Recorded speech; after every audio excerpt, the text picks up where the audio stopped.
Well, let's turn next to my qualitative book, The 30 Essential Skills for the Qualitative Researcher.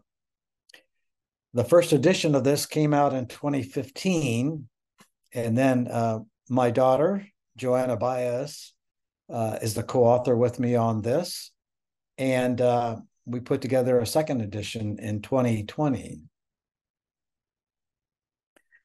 Unquestionably, this is the most practical book.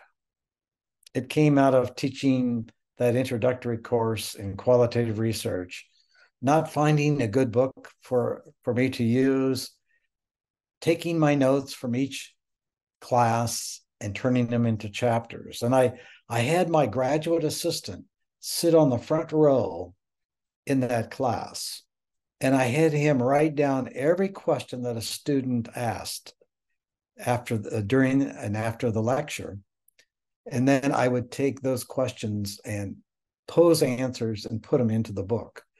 So it's practical from that standpoint of including student feedback all the way along in all of the chapters, and in bringing in my own personal examples of how I've done qualitative research. For example, I have an interview guide or protocol in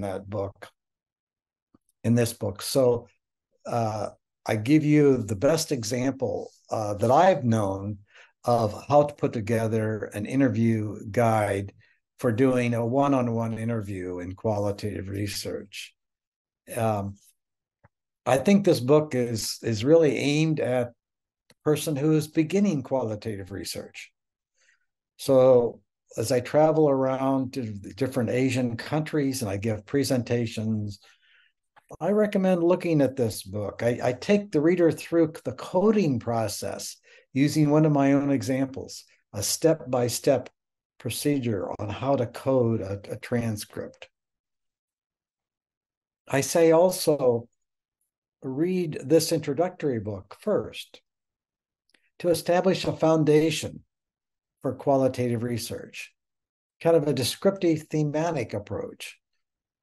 And then go to the 5 approaches for a more intermediate discussion of qualitative research. In fact, the very last chapter of this book talks about the 5 approaches as the next step. But learning the foundation, the core ideas of qualitative research is what I hope to accomplish in this book.